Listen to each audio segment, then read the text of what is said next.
Donc, j'invite les intervenants à venir nous rejoindre. Isabelle Guéquière, Lucie Jacquet-Malo, Olivier Roquin et Kevin Rousseau. J'espère, Rousseux, pardon. Voilà, pardon, excusez-moi.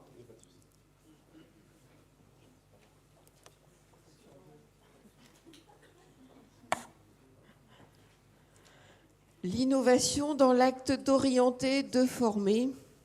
Un petit focus sur l'IA dont on entend tous parler un peu, beaucoup, sans vraiment toujours savoir exactement de quoi on parle d'ailleurs. Je vous propose dans un premier temps peut-être vous présentiez les uns et les autres. Voilà, il y a 2 micros à vous partager. Oui, merci. Alors, je suis Isabelle Guéquière, je suis ingénieure de formation continue à la DFCA, Direction de la formation continue et alternance à l'Université de Lille.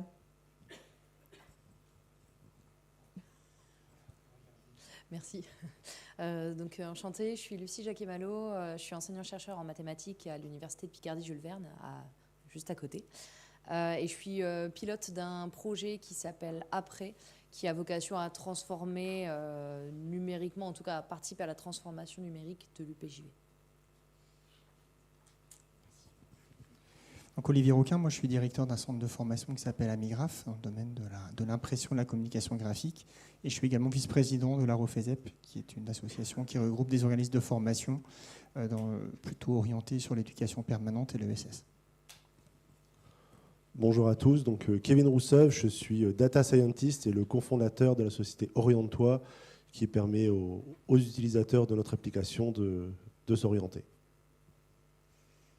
Alors peut-être dans un premier temps, est-ce que vous pourriez nous aider à comprendre un peu plus de quoi on parle quand on parle d'IA? Olivier Roquin, peut-être? Vous avez le micro, allez-y, en tant que data scientist. Alors, quand on parle d'intelligence artificielle, si je reprends la définition, en fait, c'est un ensemble de théories et de techniques qui sont mis en place pour essayer de simuler tout ce qui est l'intelligence humaine. Concrètement, on parle surtout de données, parce qu'on parle de la data. Une donnée, ça peut être votre taille, ça peut être votre couleur de cheveux, ça peut être le temps qu'il fait, ça peut être n'importe quoi. À partir de là, on va utiliser ce qu'on appelle des bases d'apprentissage, de connaissances. Donc là, on va stocker cette donnée pour faire apprendre la machine. Une fois qu'on a cette base d'apprentissage, elle va nous aider à répondre à certaines problématiques, à certaines questions.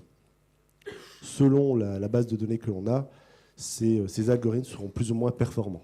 Et donc, on voit à partir de ces données et des algorithmes qu'on aura mis en place, est-ce qu'il est possible ou pas d'aller plus ou moins loin dans nos réponses. Et là, on a une grosse démocratisation de l'IA actuellement, aussi bien avec les IA génératives que les autres types d'IA qui existent depuis en fait des dizaines d'années et qui étaient méconnus du grand public.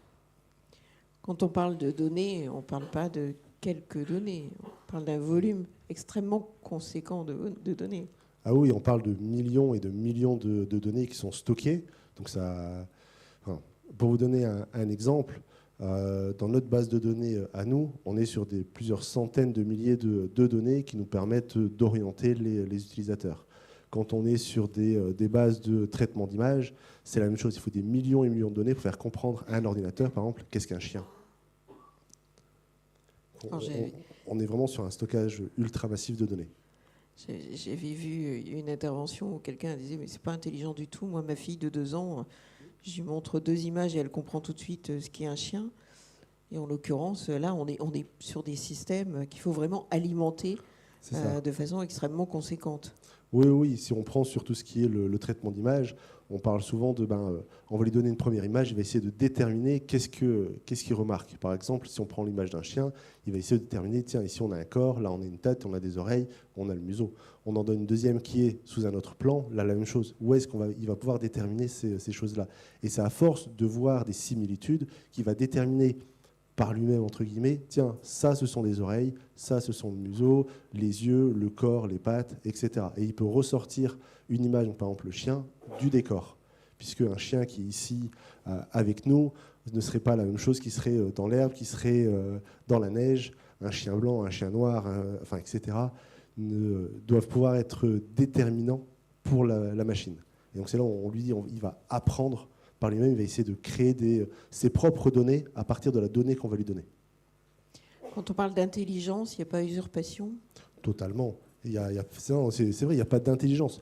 Même avec les nouvelles technologies qui ressortent beaucoup plus, il n'y a aucune intelligence dedans. On est vraiment sur de l'algorithmie et des statistiques. Statistiquement, qu'est-ce que j'ai? Qu'est-ce que je veux voir? Et il y a toujours une connaissance terrain, métier, donc une connaissance humaine qui va valider ou non la sortie de nos modèles. Donc toujours une présence de l'homme Toujours. derrière le Toujours. système. Alors on comprend bien pour un chien. Mais alors quand il est question d'orientation, Alors, quand il est... comment on fait? Comment ça se passe? Alors, en question d'orientation, donc, pour vous présenter un peu mon système, nous, on fait jouer nos utilisateurs, puisque par le jeu, on est naturel. Et donc, le système qu'on a mis en place permet de regarder la façon de jouer de nos utilisateurs pour lui donner sa personnalité, l'ensemble de ses talents. Mais sur ce qui est aptitude, savoir-être et valeur. Donc, pour ça, on s'est basé sur plusieurs modèles psychologiques. Donc, il y a toute une littérature dessus qu'on aurait pu reprendre pour pouvoir le mettre en place. Une fois qu'on a cette personnalité, on le fait matcher avec des secteurs d'activité, contexte professionnel et des métiers. C'est là où on a aussi notre grosse base d'apprentissage qui est mise en place, où chaque personnalité est matchée avec une découverte professionnelle. Le jeune ou l'utilisateur, là je parle du jeune parce que je suis dans les nuits de l'orientation actuellement et j'ai la tête plutôt orientée vers les plus jeunes, vont se positionner. C'est-à-dire qu'à partir de là, quand on dit toujours l'intervention humaine qui est présente, il va nous dire ce qu'il vient de découvrir lui correspond, ne lui correspond pas, ou alors il ne sait pas encore. Le je ne sais pas, on le met rarement quand on parle de machine learning. On aime bien le 0 et le 1. C'est une bonne réponse, c'est une mauvaise réponse. Et là, le je ne sais pas, il y a aussi l'intervention un peu humaine derrière, le côté humain. Une fois qu'on a ces découvertes professionnelles, on va encore plus loin avec un matching avec des offres d'emploi, de formation, mais également des offres d'apprentissage. Pour essayer de faire remettre le premier pied à l'étrier et lui dire ok, si tu es en cours de vouloir aller vers de l'alternance, vers de l'apprentissage, vas-y, regarde quelles sont les offres disponibles. Quand on est sur un public adulte, regarde quels sont les emplois qui sont disponibles par rapport à ta personnalité, par rapport à tes découvertes. Et donc nous, par rapport à ça, on a un ensemble de données qui continuent d'être agrégées. On dit souvent les systèmes sont auto-apprenants. C'est à la fois vrai et faux. Un système, on va le faire apprendre pour avoir un modèle de données à un instant T, et ensuite, il faut le faire réapprendre pour avoir un deuxième effet, un troisième effet, etc. Puisque nos bases de données continuent d'évoluer. Nous, ce qu'on fait, c'est qu'à chaque fois qu'un utilisateur va se positionner, va jouer, on va lui dire, OK, je prends maintenant ta personnalité, ta façon de jouer, je te propose des secteurs d'activité, des métiers. Ton positionnement va rentrer dans ma base de connaissances pour pouvoir ensuite continuer à apprendre. Donc, un utilisateur qui a 15 ans, un utilisateur qui en a 20, 40 ou même 50 ans, l'analyse qui est derrière sera totalement différente parce qu'on va regarder par rapport à l'apprentissage qu'on aura eu, lesquels sont le plus proches de notre utilisateur. Ça veut dire qu'on a des systèmes qui se perfectionnent, plus ils sont utilisés, Ah oui. meilleurs ils deviennent. Pas forcément. Ils ne peuvent pas forcément être meilleurs. Disons qu'on va arriver à un moment où ils ne pourront plus apprendre plus. C'est-à-dire qu'après, on peut passer en ce qu'on appelle en surapprentissage. Et là, il y a des erreurs qui peuvent arriver. Mais je vais rentrer trop dans la technique à ce niveau-là. Non, c'est intéressant ce que vous dites. Mais majoritairement, on dit souvent, au plus on a de données, au plus on est précis.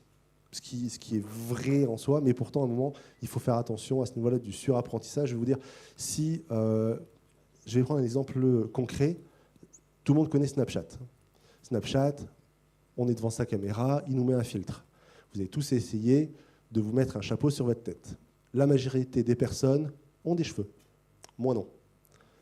Quand il met un chapeau, il imagine que j'en ai. J'ai toujours une bordure au niveau de ma tête, comme si elle était posée sur mes cheveux. Parce que, en termes d'apprentissage, il y a eu plus d'apprentissage de personnes ayant des cheveux que ceux qui n'en ont pas. Alors, d'où l'importance de la data. Et comment, alors, d'où viennent les datas que vous utilisez et comment vous contrôlez ces datas?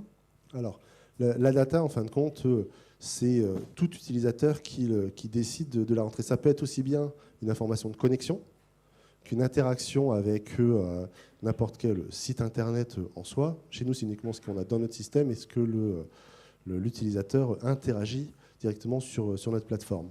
Et donc ça peut être également, si on prend les données GPS que vous avez quand vous êtes en voiture, ça peut être votre vitesse, ça peut être votre temps de freinage, ça peut être est-ce que vous faites plus de la ville, est-ce que vous faites plus de l'autoroute.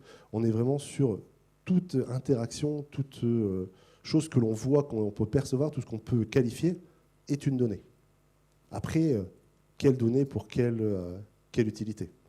Moi, savoir qu'une personne est un garçon ou une fille, je m'en moque. Savoir qu'il est grand ou petit, je m'en moque.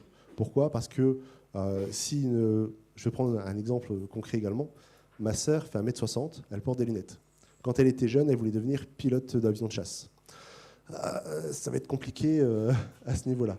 Par contre, qu'une machine lui dise, vu que tu es petite et que tu portes des lunettes, tu ne peux pas faire ça, pour nous, ce n'est pas concevable. Il faut toujours que l'humain soit présent.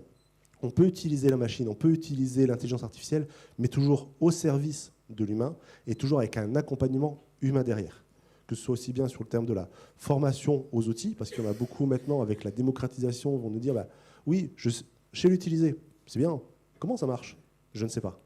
Donc entre l'utilisation et le fonctionnement, il y a un gros cap à passer. C'est comme tout le monde sait conduire une voiture, en tout cas la majorité. Par contre, comment ça fonctionne un moteur? On est sur la même chose. Ok, merci pour ces précisions. Olivier Roquin, au niveau d'Amigraph, comment un organisme de formation s'empare de cette question? Et l'IA, qu'est-ce que ça veut dire pour vous? Isabelle. Déjà, en effet, les organismes de formation sont bien sûr confrontés à l'IA.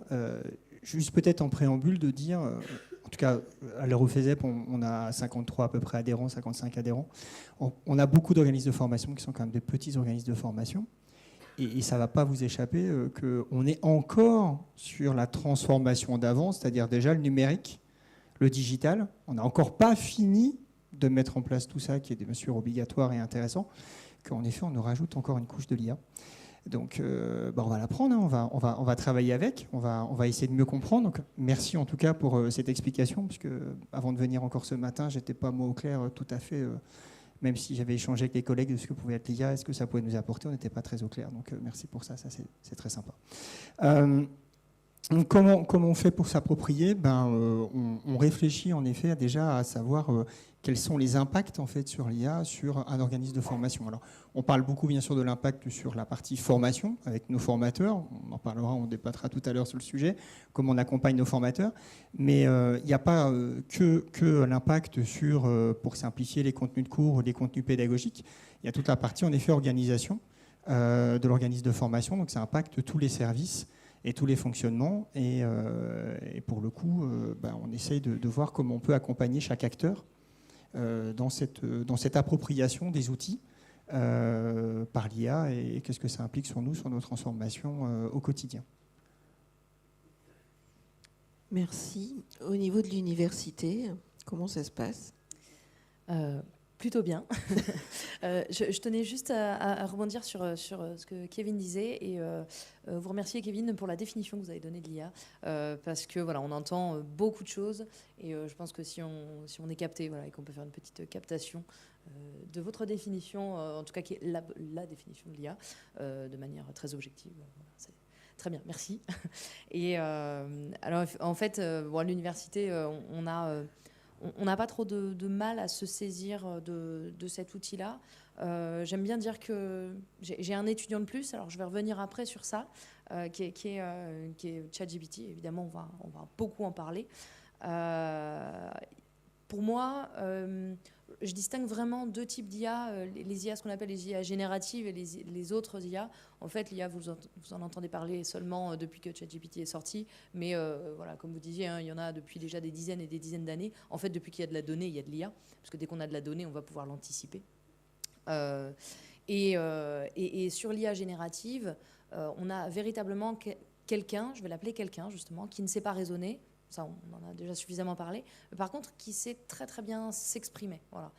Et donc, pour moi, ça fait un étudiant en plus, certainement et absolument le plus bête de mes étudiants, mais par contre, celui qui, comme tous les autres étudiants, m'apporte aussi. Voilà. Et donc, c'est très important de le faire apprendre. Moi, je suis prof de maths, donc je fais beaucoup de maths avec ChatGPT. Je lui demande des maths, je le corrige quand il me dit n'importe quoi, pour qu'il puisse justement fournir des maths correctes aux autres étudiants qui feront appel à lui, je l'espère. Donc ça se passe plutôt bien parce qu'en fait, on en discutait ce matin avec Olivier, quand ChatGPT est arrivé, alors je vais vraiment réduire sur ChatGPT parce que globalement, c'est la plupart des problèmes des formateurs, mais on est bien d'accord qu'on parle de toutes les solutions d'IA générative puisqu'il en existe bien d'autres. Et donc, quand ChatGPT est arrivé à l'université, on s'est très vite saisi du dossier parce qu'on a saisi aussi l'importance et surtout la méfiance. Je crois que de toute façon, on va en parler, donc autant en parler maintenant. La méfiance des enseignants et des formateurs sur ChatGPT parce que, attention, la fraude, parce que tel ou tel étudiant va utiliser ChatGPT, a utilisé ChatGPT, et comment on fait pour le reconnaître. Aujourd'hui, les logiciels de type compilation, vous savez, les logiciels qui testent le plagiat, ne sont pas vraiment capables de déterminer s'il a été produit par une intelligence artificielle. Je pense que ça va venir très, très vite. Et donc, comment fait-on? Et en fait, si vous avez utilisé ChatGPT pendant plus de 15 minutes, vous êtes absolument certain de savoir reconnaître un contenu produit par ChatGPT ou pas. Voilà. Dès qu'on l'utilise, et je l'utilise absolument tous les jours pour mes posts LinkedIn, je l'utilise pour... Avant-hier, j'étais un peu en retard sur mes préparations de cours, j'avais un devoir de calcul mental à faire. J'ai demandé à ChatGPT qui m'a conçu un devoir absolument parfait. Voilà. Donc, j'ai mis 2 minutes à le faire au lieu de peut-être une demi-heure ou 1 heure. Voilà. Donc, dès qu'on l'utilise, en fait, on sait le reconnaître. Et ça, les enseignants, quand on leur a mis le nez dedans, se sont dit que c'était une vraie aide. Mais aussi parce qu'ils ont le recul pour comprendre que l'ajout humain dont vous parliez était absolument nécessaire. C'est-à-dire qu'on doit avoir un humain derrière, que ce soit un enseignant qui va préparer un cours, parce que sur le devoir de calcul mental, évidemment, vous vous doutez bien qu'il y avait des choses que je n'avais pas encore vues avec mes étudiants, donc j'ai dû modifier, demander des modifications, et pas modifier d'ailleurs, et également de l'étudiant. C'est-à-dire que quand on demande quelque chose à l'étudiant, la parade ultime pour éviter on parlait de lettre de motivation tout à l'heure, la parade ultime pour éviter un étudiant qui sort un ChatGPT et qui n'a pas réfléchi, c'est tout simplement de lui demander son propre avis. Voilà. Et même en maths, maintenant, moi, je leur demande quel est leur avis sur tel théorème, comment eux le vivent-ils, comment est-ce qu'ils peuvent donner un exemple de leur vie à eux, de l'entreprise dans laquelle ils sont, parce que j'ai des étudiants en alternance. Et ça, avoir une appropriation personnelle de ce qu'on leur demande, ça évite la fraude. Et je pense que ça permet de balayer d'un seul coup toutes les craintes qu'on peut avoir et de pouvoir travailler avec l'IA plutôt que de le voir comme quelque chose qui va nous envahir, en fait. Je ne sais pas si Olivier, peut-être, vous voulez rajouter quelque chose. Ça veut dire que ça change les apprentissages? Absolument. Et ça les améliore. Tous les enseignants qui proposaient des choses très théoriques, basées sur des sources plus ou moins fiables, ont changé leur point de vue là-dessus parce qu'ils ont bien compris qu'une intelligence artificielle permettait de répondre. C'est gênant, hein, quand on est enseignant ou formateur et qu'on demande à nos étudiants de faire quelque chose et qu'on se rend compte qu'en fait, ce qu'on leur demande, c'est pas intéressant parce que ça peut être généré par quelqu'un qui est complètement bête. Voilà. C'est gênant. Et en fait, c'est bien. Ça nous fait aussi réfléchir sur notre manière de faire et dans toutes les matières. Je prends l'exemple des maths parce que c'est le seul que je connaisse, mais vraiment dans toutes les matières. Allez-y. Alors, il me semble qu'il n'y a pas longtemps, il y avait un colloque, c'était même la semaine dernière, Madame Guéquer, oui, consacré à cette question primordiale. Oui, c'était un peu inévitable, là, cette année, de consacrer notre 5e édition d'Innovember à la question des IA. Alors les IA, l'IA ou les IA, on s'est aussi posé beaucoup la question de savoir si on le mettait au singulier ou au pluriel. Effectivement, alors les IA dans l'éducation, dans la formation, Kevin le sait, Lucie aussi, ça ne date pas d'aujourd'hui. Ça fait 30 ans qu'il y a des recherches sur l'IA dans l'enseignement et dans l'éducation, simplement avec l'arrivée de ChatGPT. Voilà, le 30 novembre 2022, ChatGPT, 5 jours après, il y avait 1 million d'utilisateurs. Donc c'est vraiment exponentiel. ChatGPT 4 en mars 2023 a encore amélioré sa façon de faire et sa fiabilité.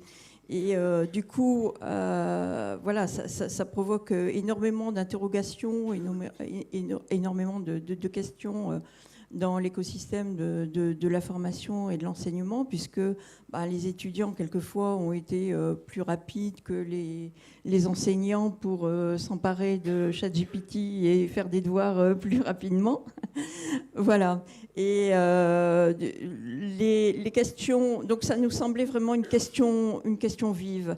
Et avec plusieurs questions en fil rouge pour cette journée. Évidemment, la question de l'utilisation de se former, évaluer pour les enseignants, pour les formateurs. La question aussi des impacts et du développement des compétences. Et là, pas forcément que pour le monde de la formation, mais dans tout type de métier. Et troisièmement, la question de l'éthique, la question des biais, la question de la soutenabilité. Juste une chose, pour faire un prompt, ça demande 25 centilitres d'eau. Alors on voit bien que la question de la soutenabilité si elle se pose déjà maintenant, va se poser de plus en plus, puisque l'IA va quand même se développer. Alors, on avait imaginé 3 tables rondes en simultané. C'est la première table ronde consacrée à la formation, donc se former avec l'IA, évaluer, qui a recueilli le plus d'inscriptions avec une vraie demande sur une découverte peut-être au premier niveau. C'est quoi l'IA, de quoi on parle, pas forcément pour les enseignants, mais aussi des formateurs, des étudiants, et puis des personnes des services de l'université. Donc un premier niveau de découverte. Qu'est-ce que c'est que cet outil? Qu'est-ce que ça permet de faire? Donnez-nous aussi une ouverture, un éclairage sur les enjeux, l'impact des métiers, pour aider aussi à se projeter dans un futur plus ou moins proche. Voilà un peu le genre d'attente et surtout un besoin d'échanger, de partager autour de ces problématiques et ne pas rester tout seul à essayer de se dépatouiller de cet outil. Beaucoup d'interrogations, d'inquiétudes.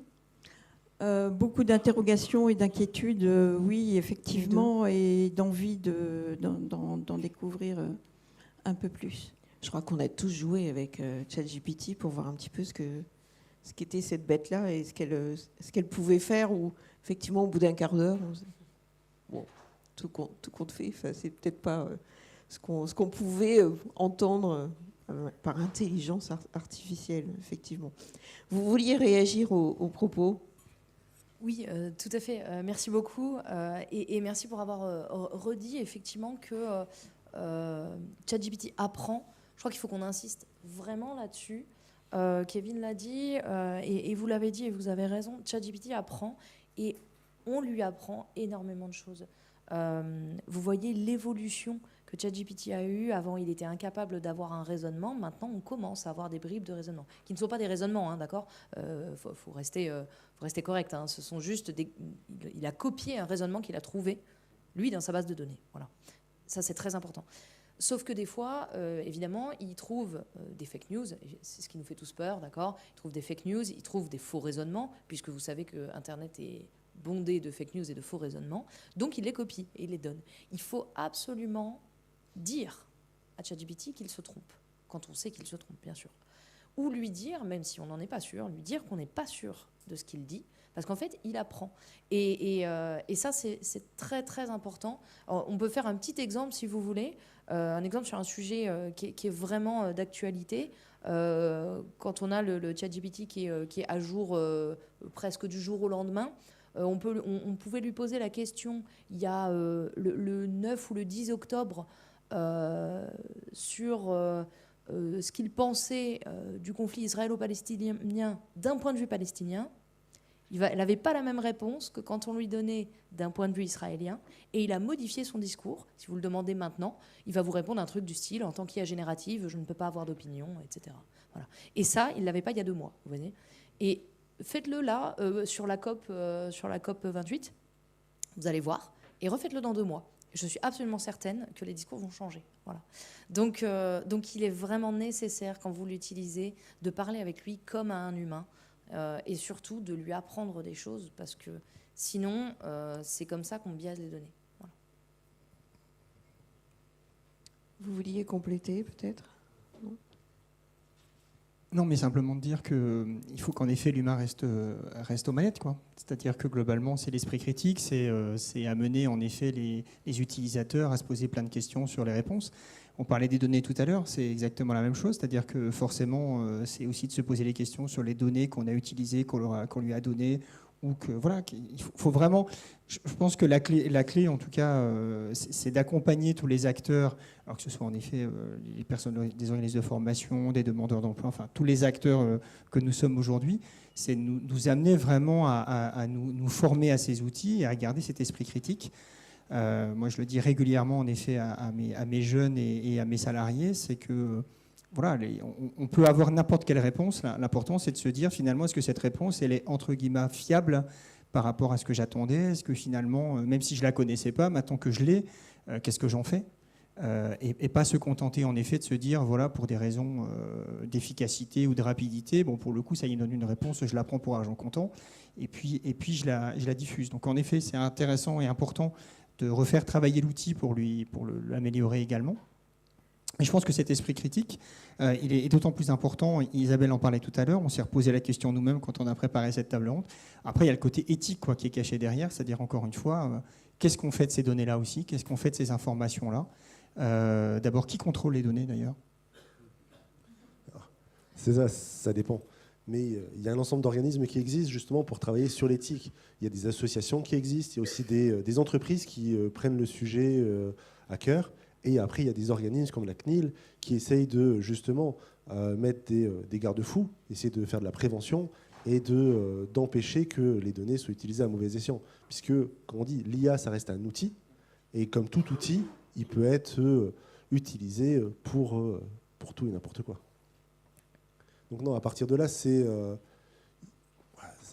je pense qu'il y a aussi bien l'utilisation que chacun en fait, mais aussi la formation qu'il peut en avoir, comme vous disiez, sur l'esprit critique, dire qu'est-ce que j'ai, qu'est-ce que je peux en faire et qu'est-ce que je veux en faire. Parce qu'au final, le chat GPT, oui, on l'a utilisé un quart d'heure, puis à la fin, c'est bien. So what ? Qu'est-ce que j'en fais ? Moi, le premier coup, je l'ai utilisé, je fais ok, c'est ça. Mais encore, je fais quoi avec ça ? Par contre, après, on a aussi tout ce qui est, puisqu'on parle d'IA générative, là, on est sur tout ce qui est, entre guillemets, chatbot. Il y a également tout ce qui est traitement d'images, tout ce qui est génération d'images. Nous, on l'utilise aussi dans l'entreprise. Mais moi, je voulais l'utiliser récemment avec Minet. Je me dis, bah, tiens, je vais tester un petit peu. Et je me dis, bah, tiens, elles adorent les Disney. Génère-moi une image d'un prince qui me ressemble. Grand, barbu, chauve. Version Disney. Vous avez déjà vu un prince chauve dans Disney ? Non, il n'y en a pas. Et donc, à partir de là, en fait, toutes les images qu'il me générait, c'était des princes avec des cheveux. Et donc, je lui dis, mais pourquoi tu me fais ça ? Ben, il dit, ça n'existe pas dans ma base de données. Et donc, c'est là aussi où, même si on essaye de lui faire apprendre, de lui dire, non, tu te trompes, essaye d'en trouver, ou essaye de mixer avec d'autres informations, c'est là où il va essayer d'aller plus loin. Mais on reste sur de la génération. Entre guillemets, il invente des choses pour essayer de coller à ce qu'on essaye d'avoir. Et donc, c'est là où l'esprit critique entre je vois une réponse, je la prends pour argent comptant, ou je l'analyse derrière, c'est totalement différent. On part plus sur des opportunités, c'est-à-dire qu'on a la transformation sur la formation qui est en cours. Avant, on allait chercher de l'information dans des livres. Après, on est parti sur les moteurs de recherche, que ce soit Google ou autre. Là, maintenant, la majorité vont aller demander à ce type d'IA. C'est, OK, il faut prendre ça en main, essayer de leur montrer comment ça s'utilise, mais aussi avoir justement cet esprit critique. OK, j'ai ces informations, ben, prends les sources qui sont derrière. OK, tu as ces sources-là. Est-ce que c'est les bonnes sources ? Quel élément tu as retiré de ces sources-là ? Ça fait qu'à partir de là, ils iront toujours de plus en plus vite sur avoir leur réponse, mais surtout, c'est je comprends la réponse que j'en ai, et j'ai, comme vous le disiez, vous demandez leur point de vue sur certains théorèmes, sur certains sujets, et c'est là-dessus qu'on va de plus en plus travailler. On va travailler maintenant plus notre réflexion que notre façon de répondre à une question aussi bien mathématique que, dire, voilà, je suis plus dans les maths aussi, donc statistique ou autre. C'est fou quand même que ce soit l'IA qui nous ait obligés de nous consulter ou de concerter sur des problèmes qui auraient dû être réglés sans l'IA, hein, donner son point de vue personnel sur ce qu'on fait en tant que formé. En fait, ça doit paraître évident depuis qu'on forme, c'est-à-dire, je pense, depuis les hommes préhistoriques, quoi. Donc, et c'est que maintenant qu'on se dit, mince, il y a peut-être un truc qu'on a raté, quoi.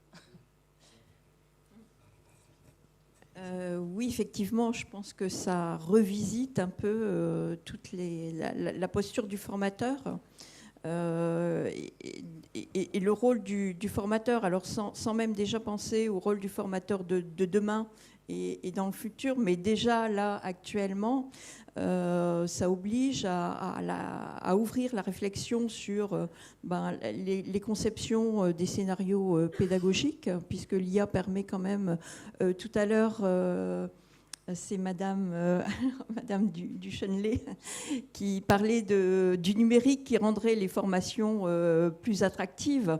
Effectivement, l'IA peut aussi aider les formateurs en retravaillant le scénario pédagogique à rendre plus attractif le scénario. Alors peut-être pour fixer les idées, je pourrais prendre un exemple de l'utilisation de l'IA qui est différente de l'utilisation de ChatGPT. Hein. C'est l'ANFA, l'Association nationale des formateurs d'adultes formation automobile, qui a initié un projet pour les apprentis dans les CFA des métiers de l'automobile pour faire des parcours adaptatifs intelligents. Et donc l'IA a été créée spécialement à partir là d'une série de données mais finies et non pas infinies trouvées sur le web, mais bien consolidées et alimenté par en fait tous les apports théoriques qu'on peut trouver pour former les mécaniciens et les carrossiers et faire que en temps réel, l'apprenant puisse avoir un feedback sur la correction, par exemple d'un quiz. Il a la correction en temps réel et l'IA lui propose une remédiation pour réviser la combustion ou un autre thème. Donc c'est en cours d'expérimentation et les premières expérimentations montrent que en fait, ça augmente de 40% les résultats des apprentis avec cette espèce de petit assistant comme ça qui vient alimenter les révisions. On est sur une logique d'individualisation poussée. Oui. C'est un peu ça. Vous vouliez réagir ? Oui, tout à fait.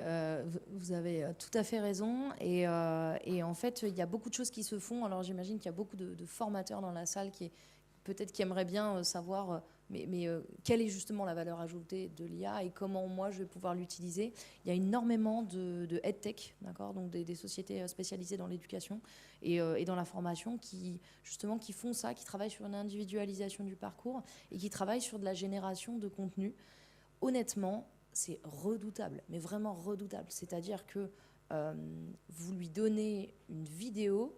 Tenez, on pourrait même presque faire l'expérience de lui donner le lien YouTube de la vidéo d'aujourd'hui et de lui faire une vidéo interactive avec un quiz toutes les 1 minute, 2 minutes, 3 minutes pour voir si on a bien compris. Et en fait, l'IA, elle va générer un quiz qui est complètement pertinent parce qu'elle va faire attention au ton qu'on aura employé.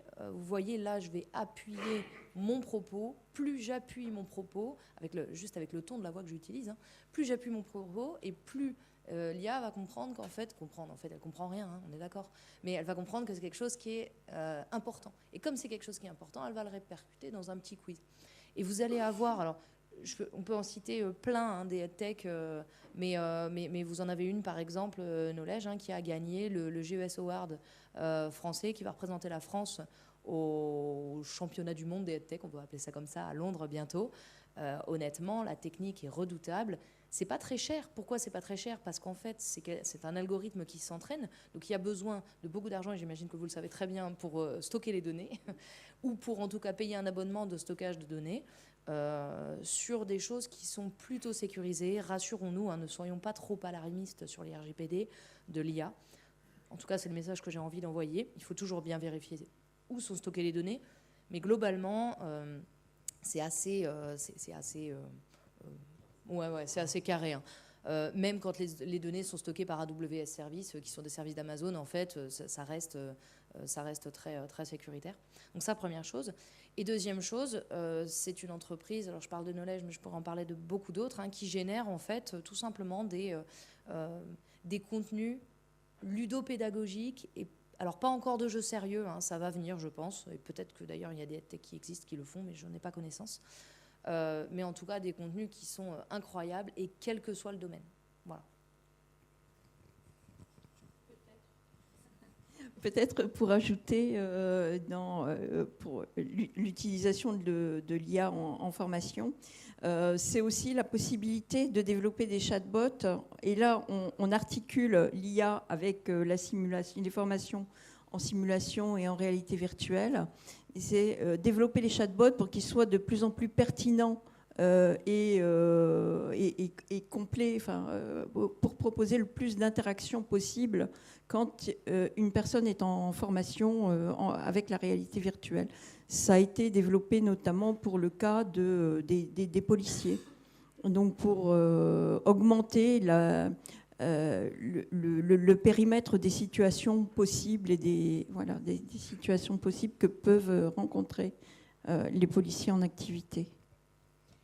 Et du coup, quelle est la place du formateur dans cet écosystème? Parce que là, vous parlez d'expérience, où il est où là-dedans, le formateur? Alors, je pense que le formateur est en amont, puisque c'est quand même avec les formateurs que les scénarios pédagogiques se construisent, les différents scénarios pédagogiques. Après, et c'est une problématique qu'on rencontre avec d'autres métiers, pas simplement dans le monde de la formation, mais l'intelligence artificielle, le recours à l'intelligence artificielle fait gagner du temps. Et le temps, la réflexion, c'est qu'est-ce qu'on en fait? Où se déplace la valeur? Et le formateur aura plus de temps pour accompagner les apprenants et les former, accompagner les étudiants. Les étudiants, et là c'était un enseignement du colloque qu'on a eu, ne doivent pas rester seuls avec leurs petits chatbots et leurs robots conversationnels. Il faut, et on l'a dit en amont, c'est vraiment replacer la relation humaine au centre du processus de l'enseignement et de la formation. Olivier Roquin, oui. Ce qui est clair, en tout cas, c'est que ça va changer notre façon de manager au niveau des organismes de formation, de manager les hommes, les femmes, et puis même sur l'organisation globale, parce que c'est très bien, en fait, on va gagner en productivité, génial. Qu'est-ce qu'on en fait? Est-ce qu'on redonne, en effet, comme disait Isabelle, est-ce qu'on redonne le temps qu'on y gagne? Est-ce qu'on le redonne, en effet, au service d'eux? Est-ce qu'on en fait de la productivité au sens économique du terme? Nous, le vrai questionnement qu'on a aussi, c'est que globalement, il faut qu'on soit vigilant, parce que c'est encore une fois, on va gagner sur des technologies, on va apprendre encore plus de choses. Quid aussi de ce qu'on a vécu sur la partie numérique, où on a eu risque quand même de fracture sociale sur ces outils-là. Globalement, voilà, est-ce qu'on ne va pas encore amener à ce que des gens soient encore éloignés, n'accèdent pas en fait à cette connaissance-là, par rapport à ceux qui pourraient avoir encore plus de facilité, etc., pour y accéder. En tout cas, ce gain de productivité, grâce à l'outil, en effet, c'est qu'est-ce qu'on va en faire. Et en tout cas, ce qui nous concerne, au sein de la ROFESEP, c'est évidemment de se dire on doit remettre en effet le temps qu'on y gagne, on doit le remettre au service des usagers, au service des formateurs, au service des équipes, pour s'améliorer encore une fois sur la compréhension de l'outil, sur l'utilisation de l'outil. Mais indéniablement, mes formateurs passeront moins de temps à préparer vraisemblablement leur intervention. Encore une fois, à condition qu'ils soient critiques sur ce qui sort de la petite bébête, de la petite machine, et pas encore une fois se dire c'est super, comme ça je peux quitter plus tôt mon travail, où je peux aller faire autre chose, etc. À la limite, pourquoi pas, mais encore une fois, il faut que ça soit au service d'eux. Ça modifie quand même beaucoup le métier de formateur. Formateur accompagnateur. Ah, évidemment. Je pense que c'est ça l'enjeu aussi, c'est que le formateur d'aujourd'hui, d'hier, d'avant-hier, et quand je dis ça, c'est vraiment d'hier et d'avant-hier, hein, peut-être il y a vraiment 3 jours, évidemment, il évolue par rapport à ce qu'il était avant. Je pense que nous, on veut mettre absolument l'accent sur l'accompagnement, en effet, on n'est pas simplement sur une transmission d'informations. Alors, on ne rentre plus dans une salle de cours vraisemblablement comme on faisait avant. Enfin, moi, je ne suis pas enseignant, je ne me permettrai pas de répondre, mais voilà, j'ai connu ça quand j'étais tout petit sur les bancs de l'école, mais voilà, on n'est plus dans le côté que descendant. Je pense qu'il y a vraiment un échange à faire, etc. Et donc, pour le coup, ces outils-là peuvent aussi aider au partage, rassurer aussi les apprenants. On entendait tout à l'heure, Kevin le disait, je pense qu'il y a besoin aussi de leur faire prendre conscience qu'ils ont des connaissances, des compétences, etc. Et que ces outils-là peuvent peut-être enrichir encore une fois les connaissances, se poser pas mal de questions et peut-être trouver des réponses qu'ils n'auraient pas trouvées naturellement parce qu'ils n'avaient pas les outils pour ça, quoi. Je vais rebondir avec ce qu'on fait de notre côté, justement sur l'accompagnement des personnes qui essayent de retrouver un emploi. On travaille avec des services d'intérim, des maisons de l'emploi, etc. Et on leur fournit également un tableau de bord pour suivre leurs utilisateurs. Et à partir de là, ce qui fait que comme celui qui recherche un emploi, il va essayer donc il détermine sa personnalité et on lui fait des propositions de secteur, activité, métier. Après, l'accompagnement qu'il est fait, il sera plus sur juste, ok, je discute avec toi, je cherche dans ma base de données qu'est-ce qui pourrait correspondre. C'est, tu as choisi que tel secteur ou tel métier pourrait te correspondre. Tu t'es positionné également sur telle offre d'emploi. Pourquoi ? On va vraiment recréer le dialogue et remettre au cœur le dialogue, on va dire, social qu'il y avait au départ avec ces accompagnateurs et ces personnes qui sont en recherche d'un métier. Donc à partir de là, c'est prendre l'outil et ensuite c'est un outil. Je prends mon outil et ensuite je peux discuter de humain à humain. C'est là où il faut réussir à remettre ça aussi au cœur entre les formateurs et les formés. C'est je me sers d'un outil pour qu'ensuite on puisse discuter et avancer ensemble vers un objectif commun. Vous avez peut-être des questions, des réactions, des expériences ?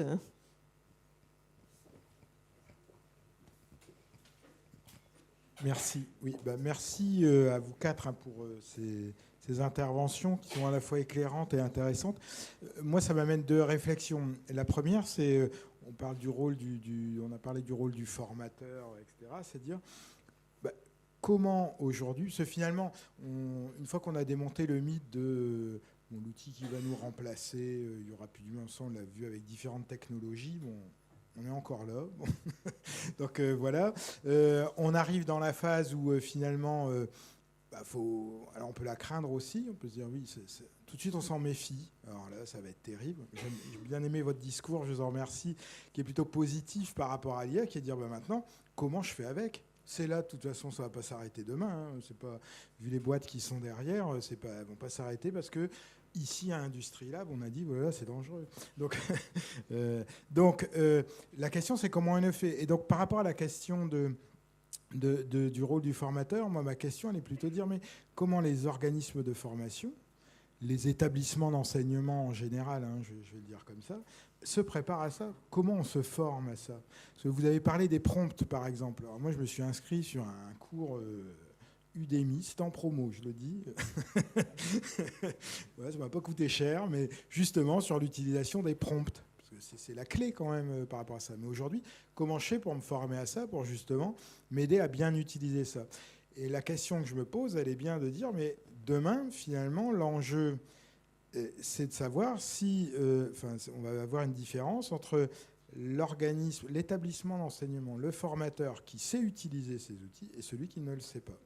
Et donc comment le monde de la formation, je vais le dire comme ça, se prépare à ça et qu'est-ce qu'on peut mettre en place pour développer un usage intelligent, raisonné et équilibré, parce qu'on peut mettre de l'éthique aussi derrière tout ça, de l'intelligence artificielle.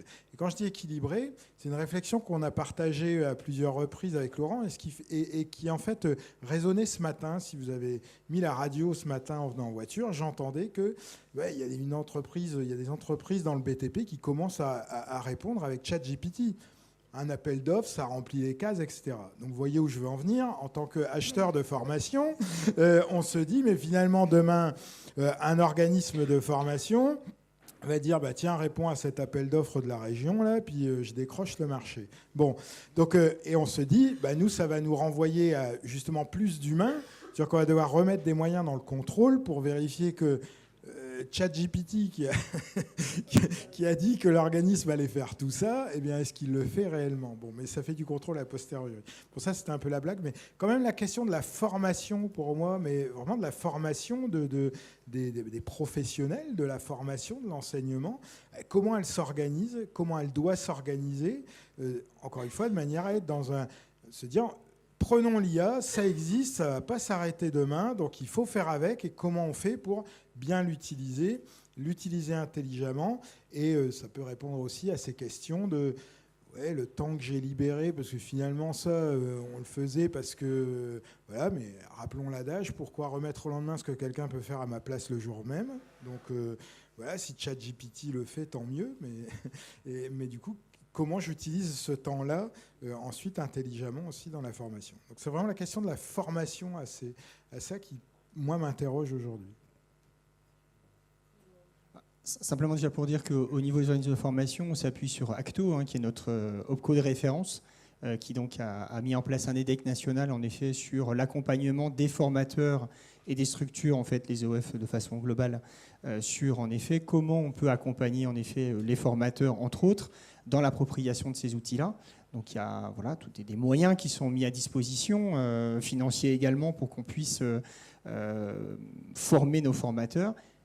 Thibaut, vous venez de le dire, le vrai enjeu, c'est toujours le même pour les petits organismes de formation, c'est comment on arrive quand même aussi à dégager du temps, concrètement, pour que nos équipes, et moi j'insiste vraiment pour dire les formateurs, oui, mais il n'y a pas que les formateurs dans les organismes de formation, et il y a tout, encore une fois, ce que j'appelle les services support, ou les gens qui sont là pour accompagner les formateurs pour que ça se déroule bien. Je pense que toute personne qui connaît les organismes de formation, il n'y a pas que des formateurs.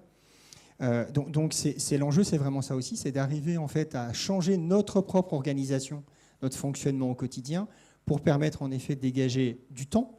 Alors du temps, mais aussi d'utiliser des outils. Voilà, il existe aujourd'hui en effet des outils, des cours en ligne, voilà, qu'on fait nous aussi. Enfin, en tout cas, dégager du temps pour que les gens se forment et se forment intelligemment. On revient à ce que je disais tout à l'heure. Ce qu'on disait tout à l'heure, c'est que voilà, c'est se former d'une part, mais en ayant toujours en fait cet esprit critique sur ces outils-là. Donc il existe en effet, heureusement, la région, l'État, les OPCO qui nous permettent en effet de pouvoir bénéficier aussi d'accompagnement. Mais l'enjeu aujourd'hui, en tout cas encore une fois en ce qui concerne Amiraf, si je parle que d'Amiraf, c'est d'arriver en effet à pouvoir mieux s'organiser, en tout cas s'organiser différemment, pour qu'elle puisse en effet être bien formée et le mieux formée possible. Mais c'est clair que c'est pas simple. Encore une fois, on a connu... Encore une fois, la MIGRAF a participé aussi à Modernisons avec les OF, pilotés par la région et financés par la région. Ça n'a pas été simple, ça a été sympa, très enrichissant. J'ai même participé au programme au niveau des dirigeants, c'était très très bien. Arriver à se dégager toujours du temps, dégager du temps pour les équipes, il a fallu qu'on se fasse mal aussi. Mais pour le coup, c'était intéressant. Et je pense que d'autres structures présentes dans la salle y ont participé aussi. Majoritairement, on est très très contents et c'était bénéfique. Ça nous a apporté des choses, mais je ne dis pas que les équipes, des fois, dans la semaine, quand on devait dégager du temps, quand on devait travailler dessus, c'était pas simple. Voilà, ça râlait des fois un peu, mais bon, en tout cas, il faut le faire. Alors, merci. Je peux peut-être compléter. Alors, rien que, voilà, je lisais un article, un post de Alain Goudet, qui est directeur de l'innovation chez Neoma, et qui poste pas mal de posts sur l'IA et qui est assez intéressant à suivre, et qui disait donc hier que le monde de l'enseignement restait en retard sur cette question de l'utilisation et donc de la formation des personnels, des formateurs et des enseignants, et avec l'idée que les décideurs dans l'éducation sont encore dans l'ombre et sous-estiment l'ampleur et l'implication de cette révolution. Il y a sûrement de la crainte, beaucoup de crainte, il y a beaucoup de peurs liées à la posture aussi de l'enseignant. Voilà, nous, on commence du coup un peu à réfléchir à cette question avec une idée de proposition d'une formation courte, d'une offre courte de formation pour justement, alors à la fois sur des aspects techniques, comment faire un prompt, et après, en besoin de formation, il y a, et je l'entendais encore ce matin à la radio, il faut aussi former, alors non plus les formateurs et le monde de l'enseignement, mais tout à chacun sur l'utilisation des données, la prise en compte des données, parce que ça va devenir de plus en plus important et dans tous les métiers. Et lors de notre journée InNovember, on a vu aussi que la formation à l'éthique, elle était aussi très importante. Donc le développement de la pensée critique pour ne pas se laisser abuser par tout ce que tout ce que peut produire l'IA. Voilà. Après, bon, comment on fait tout ça, c'est une autre question. Et j'entendais ce matin Stéphane Guénezan parler d'apprendre à apprendre. On a peut-être des difficultés à imaginer quel impact sur les métiers de demain l'IA pourra produire. Et cette idée de vraiment conforter les facilités, les capacités dans l'apprentissage, ça me paraît vraiment important. Oui, tout à fait. Votre question, elle est fondamentale. On a un problème de temps, je trouve, dans le sens où la plupart des évolutions en termes de formation ont été lentes, assez lentes. Et là, pas du tout. On s'est pris une vague énorme dans la figure avec la sortie de ChatGPT, mais en fait, on aurait clairement dû l'avoir avant. Hein. On savait très bien que l'intelligence artificielle allait d'un coup transparaître au travers des IA génératives. Alors, ce qu'on a fait à l'UPJV, mais c'est peut-être pas très intéressant ce que je vais dire, parce qu'on n'est pas vraiment un organisme de formation comme les autres, parce que tout simplement, on a les ressources en interne. Voilà, Kevin, ce matin, me disait qu'il était docteur.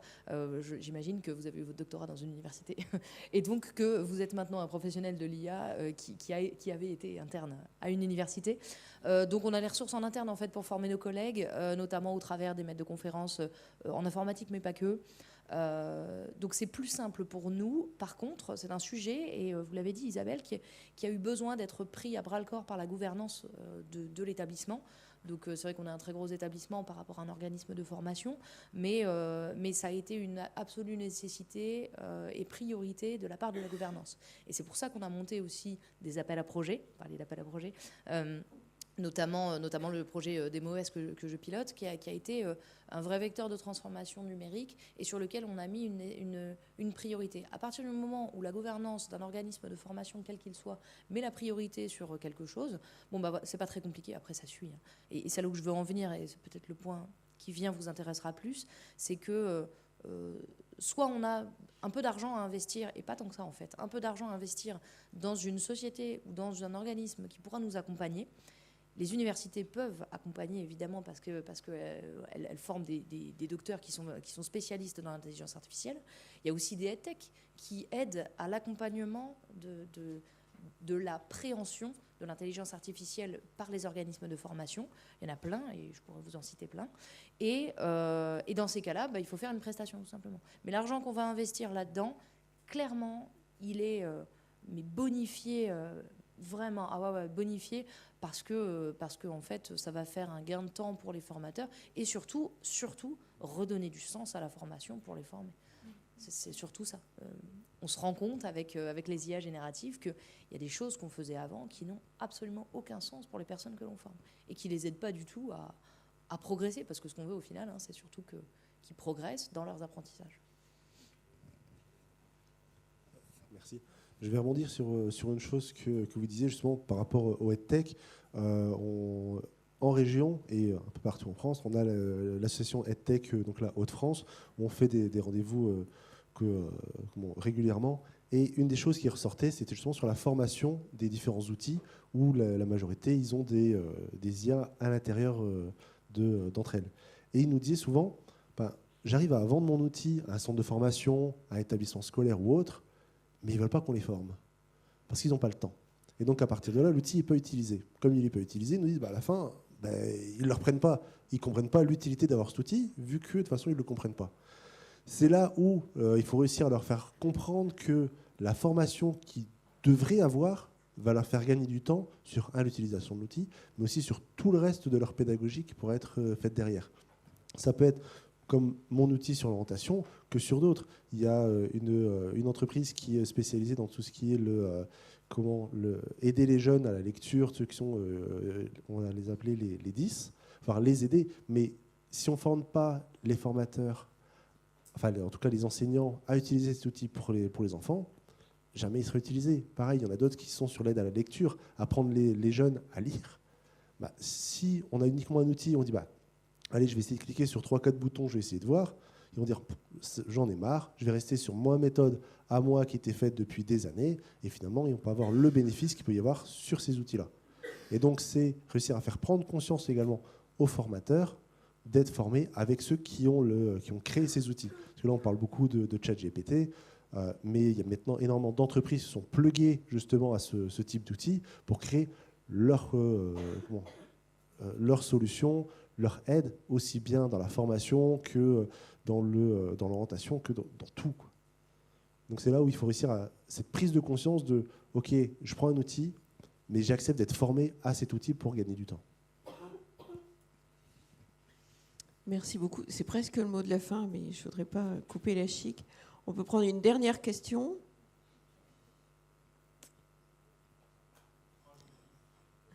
Allez-y.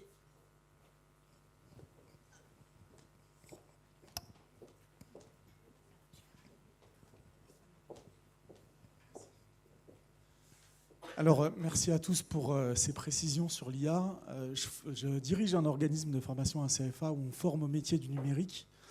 Et dans nos filières, les publics, les apprenants, sont très inquiets de leur entrée sur le marché de l'emploi, notamment les développeurs web, les intégrateurs web, qui se rendent compte que parfois l'IA est très efficace, très performante et très rapide sur leur métier.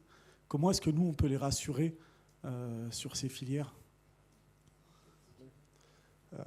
Le fait qu'une IA puisse générer un site internet, pouvoir intégrer des choses, c'est cool, ça leur permet de gagner du temps. Par contre, il y a un ensemble de techniques derrière que l'IA n'aura pas. Là, il a été encore montré récemment qu'un site généré par ChatGPT ou même directement des morceaux de code, moi j'utilise Copilot pour pouvoir coder, il faut faire attention à tout ce qui est en rapport avec la sécurité. Il y a toujours des failles derrière. C'est OK, je vais te donner un bout de code. Mais ce bout de code, il a été cherché sur un ensemble de forums, un peu également sur la documentation. Et si on ne lui dit pas, comme vous disiez tout à l'heure, ah non, mais là, tu es en train de te tromper, c'est pas bon. Et forcément, à ce moment-là, ils vont générer des sites internet et des programmes, mais qui vont être, non maintenables, non sécurisés ou vieillots. Et c'est là où, eux, en arrivant sur le marché du travail, en ayant l'expérience de coder par eux-mêmes, c'est là où il faut leur dire, créez vos propres sites, créez des choses par vous-même, montrez que vous savez faire, ça avancera. Dans tous les cas, quand on code, moi j'ai toujours Google à côté, qui est normal. Je ne peux pas connaître l'intégralité des fonctions existantes, l'intégralité des façons de faire. Et donc, il y a des moments où je me dis, OK, tiens, j'ai besoin d'avoir ça. Maintenant, oui, je code avec l'IA. Tiens, j'ai besoin d'une fonction qui me fait telle chose. Là, j'ai plutôt analysé ce qui me ressort pour pouvoir l'intégrer. Alors qu'avant, c'était OK, comment je le fais, j'ai ça. Et il y a des erreurs qui pouvaient apparaître. Par contre, tout le côté sécurité, le côté de redondance ou la complexité qu'il peut y avoir dans certaines fonctions, même en web, c'est là où l'expérience humaine va pouvoir être prise en compte, contrairement à ce qu'une IA pourra ressortir. Absolument d'accord avec vous, Kevin.